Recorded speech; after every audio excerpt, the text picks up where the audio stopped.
I'm gonna go into a quick technique tutorial. This is a rolling handle. I don't know how much tension I have on it, but I'll go over a couple quick tips and techniques that you can use with it on the table. So, the position you always want to be in. I mean, you can go into a hook, or you can do more of a top roll style to where your hand pronates over like this. But the technique that, for me, that I always want to get in is wrist fully bent and everything in here tight like this. If I can get this position on somebody, I can do a lot of things. I can go inside, I can top roll, I can lean back, I could go to the side from here. So this is the #1 position. So one of the best things that you can do is just train this position with a rolling handle like this. I don't know if you can see this line right here, this connection. So if I bend my wrist like this, it's pulling from the middle of my, not the middle, but like 75% mark of my hand like this. If this is the top, this is the part where my thumb is right here is the 75%. A normal handle pulls from, here, I'll just show you right now. So a normal handle, especially if you're holding it like something like this, is pulling almost right at the joint.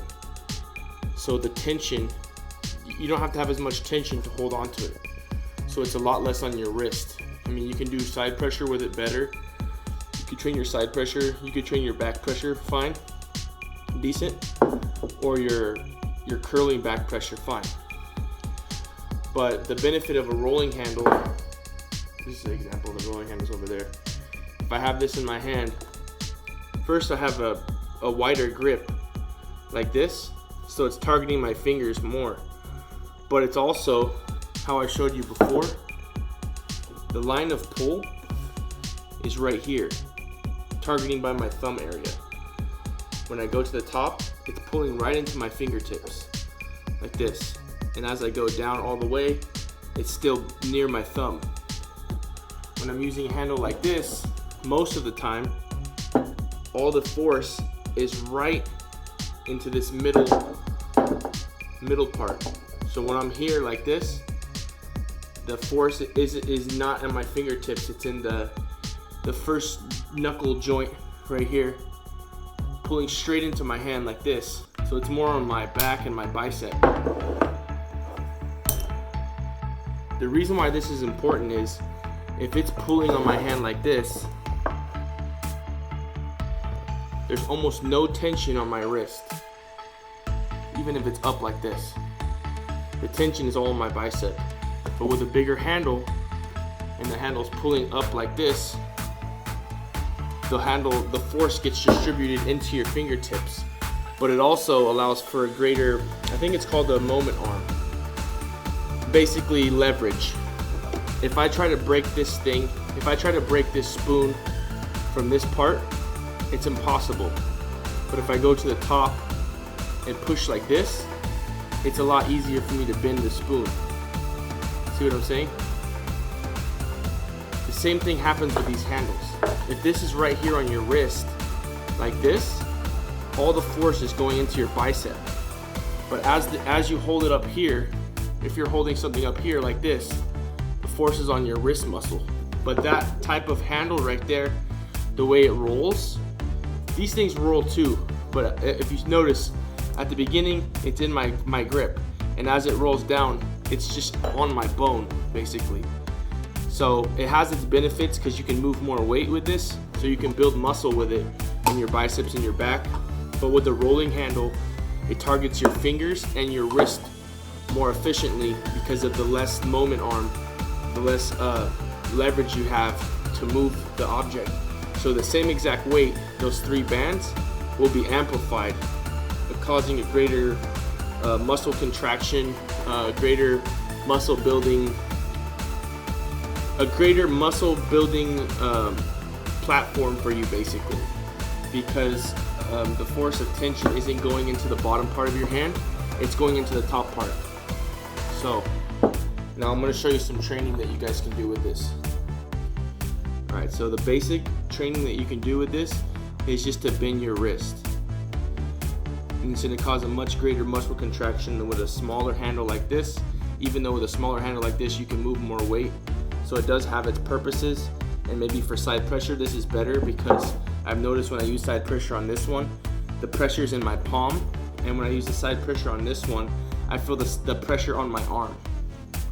So just depending on what muscle you're working would be which handle you want to use basically. Use some side pressure, but notice my hand is straight right here like this. I'm gonna bend my wrist, then I'm gonna go sideways, but it should be all as one motion. So if this is your starting position right here, like that, and you want to move your body too, you don't want to just push the weight down like that. You want to move it as one unit. It should be like an iron rod. It should be like you're holding an iron rod and you're connected to the iron rod and the whole thing is moving. If you don't, and the iron rod is connected over there, and you start moving, something's gonna snap. And if you're connected to an iron rod and you're fucking moving, you're gonna snap, not the iron. So the same thing with this. Say this guy's a lot stronger than you that you're versing. If you move like this and you start losing, you lose like that. But if you're here like this and you fucking follow yourself like this and you start losing, it's just gonna be a pin. But if you move without your hand, with worst case scenario, all the pressure is gonna be in your joint right here and your bone. So you're gonna snap that bone. All the arm break videos that you see of people are from improper technique. Plus arm wrestlers train your tendon. We're doing so much motions like this or like this, our tendon is a lot stronger than a normal human, especially if we've been training for more than 1 or 2 years. Now I'm gonna do 100 wrist curls reps. I don't know what weight this is, but I have a small green band, a yellow band, and a red band. And the tension is pretty significant, I would say. From here, probably at 30, but when I get into here, it's 40 pounds. But with bands, they get harder as you pull them away. So I'm not at the back of the pad yet. So if I bend my wrist and pull back, the tension goes from 30 to 40 to 45. And then as I go down, the tension gets even greater for the pin line. These kind of handles don't really allow you to train top roll so well. That's why sometimes these handles are better, because you can get a rotation involved, and besides that you can also get more strict back pressure, because if I try to pull back like this, it works, but I don't have the ability to bend my wrist properly to get because of the metal, basically, because the metal right here is rigid. But RVJ shows in one of his videos how you can hack these handles. It will protect your bones, because obviously this metal is a lot stronger than your hand or your tissue and your soft tissue and bones. But if I have it like this, like that, I'm able to fully pronate with this type of a handle. Plus I'm getting a fatter grip, because the fact that I'm holding this towel is slipping out, and it's it's wider base. The actual thickness of the handle has increased by like an inch on the whole circumference. So I'm here like this, right? Then I can top roll. And a top roll is when your hand pronates. You go from wrist neutral to pronated, like this, looking at the top of your hand. Supinating is looking at your palm. These handles are a lot better for supinating. I just showed you how you could train pronation with them, like this.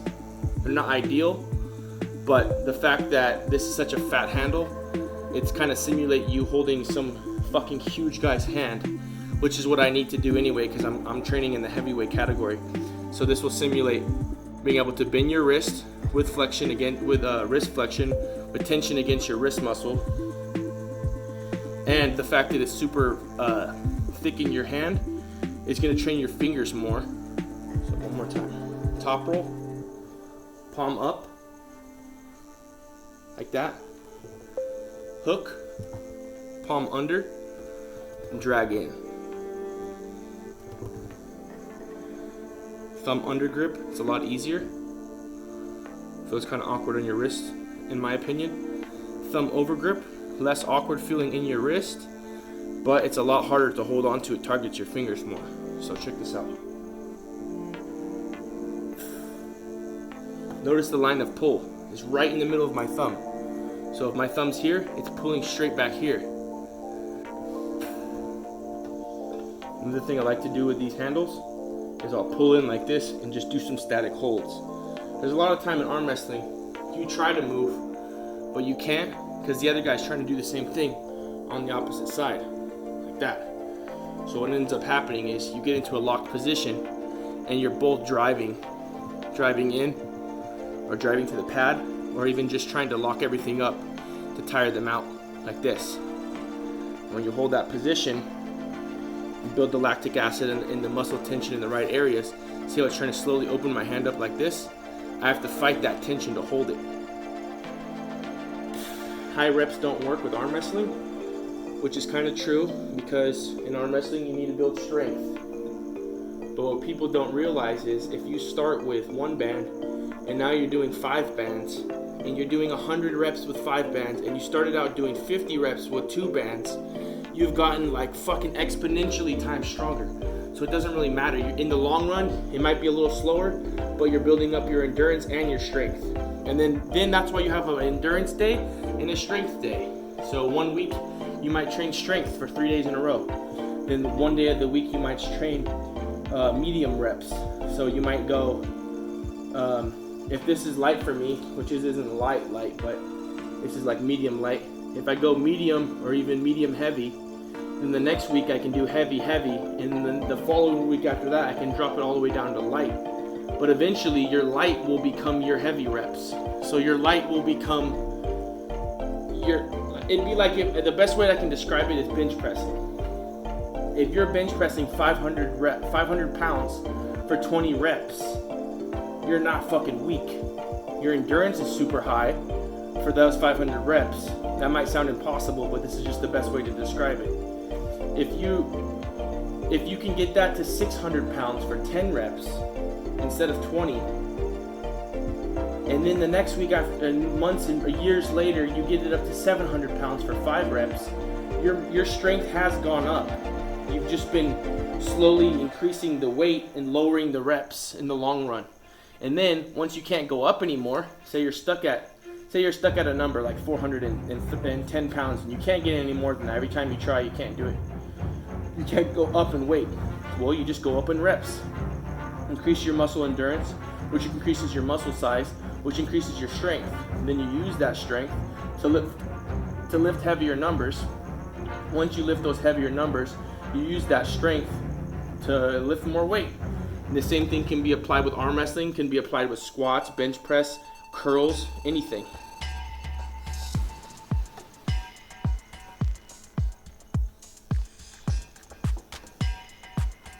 Now obviously this thing falls to shit if the weight's too light.